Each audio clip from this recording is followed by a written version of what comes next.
আল্লাহ বলেন দুনিয়ার যত সম্পর্ক ছিল, দুনিয়ার যত বন্ধুত্ব ছিল, আল্লাহ বলেন কিয়ামতের কঠিন ময়দানে একটাও কাজে লাগবে না। কাজে তো লাগবেই না, বরং একজন আরেকজনকে দোষারোপ করবে। তোর কারণে বেনামাজি হয়ে আজকে হাসরের ময়দানে উপস্থিত হলাম, গুনাহগার হয়ে দুনিয়ার জিন্দেগিটা বরবাদ করে দিলাম।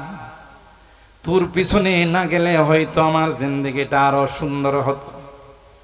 আল্লাহ বলেন ইল্লাল মুত্তাকিন, তাকওয়ার ভিত্তিতে যেই সম্পর্ক হবে না না, এটা দুনিয়ার জমিনে যেমন কাজে লাগছে, পরকালের জমিনেও ওই কিয়ামতের কঠিন ময়দানে যেদিন সূর্যটা মাথার উপর চলে আসবে, অর্ধ হাত মাথার উপর চলে আসবে, নবীরা পর্যন্ত নফসি নফসি বলবে, লাস্তু হুনাকা হুনাকা বলবে। কেউ কাউকে চিনবে না, কেউ কাউকে আপন বলে স্বীকার করবে না। কিন্তু ওই কিয়ামতের কঠিন ময়দানে আল্লাহ পাক যাদেরকে আরশে আজিমের নিচে ছায়া দিবেন, উলামায়ে কেরাম জানেন তার মধ্যে এক শ্রেণী হবে রাজুলান তাহাব্বা ফিল্লাহ ইজতামা আলাইহি ওয়া তাফাররাকা আলাইহি। একজন আরেকজনকে ভালোবাসতো, একজন আরেকজনের সঙ্গে সম্পর্ক ছিল একমাত্র কার জন্যে? একটু জোরে বলতে হবে, আরো জোরে বলেন কার জন্যে?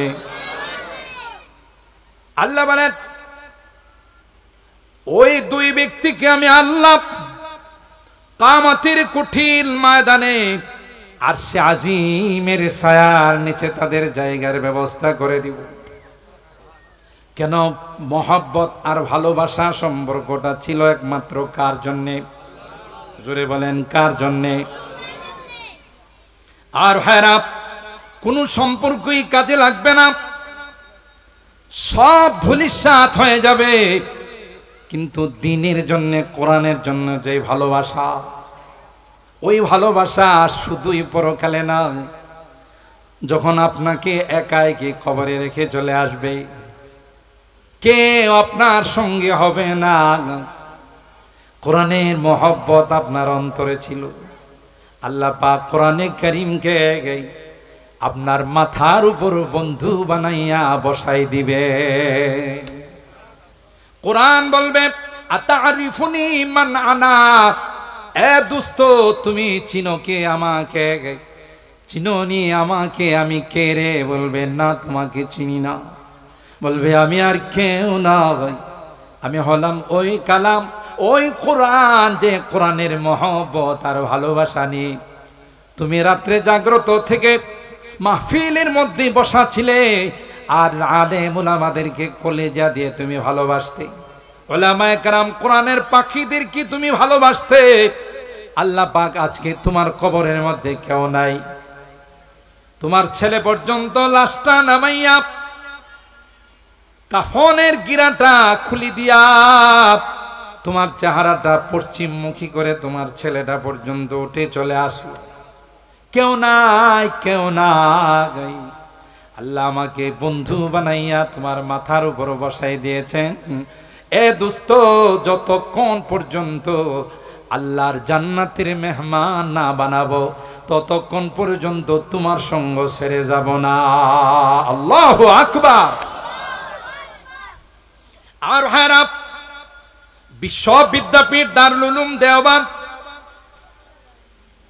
অবাক হবেন আমরা যখন দেওবন্দে লেখাপড়া করে গই, দেওবন্দ মাদ্রাসার যিনি সদরুল মুদাররিসিন শেখুল হাদিস সৈয়দুল আরব ওয়াল আজম, শেখুল আরব ওয়াল আজম, আওলাদে রাসূল হযরতে হুসাইন আহমদ মাদানী রাহিমাহুল্লাহর হাতের গড়া শাগরেদ এবং খলিফা,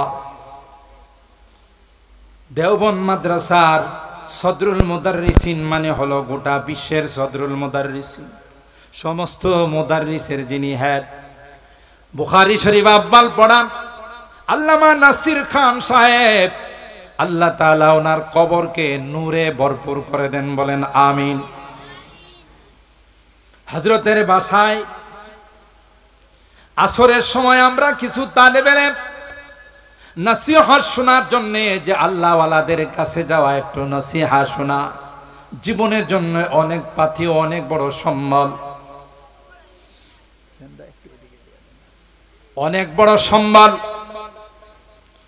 আমরা কিছু ছাত্র, দাওরা হাদিসের কিছু ছাত্র হযরতের বাসায় গেলাম। যাওয়ার পর হযরত আমাদেরকে দেখে ঘরে বসাইলেন, আমাদেরকে বললেন তুম बैठ जाओ मैं आ रहा हूं, তোমরা বসো আমি ভিতর থেকে আসতেছি। আমরা মনে করলাম হযরত বোধহয় কোনো জরুরত হয়ে গেছে। কিছুক্ষণ পর ট্রেতে করে চানাচুর বিস্কুট চা নিয়ে হযরত নিজে উপস্থিত হয়ে গেলেন।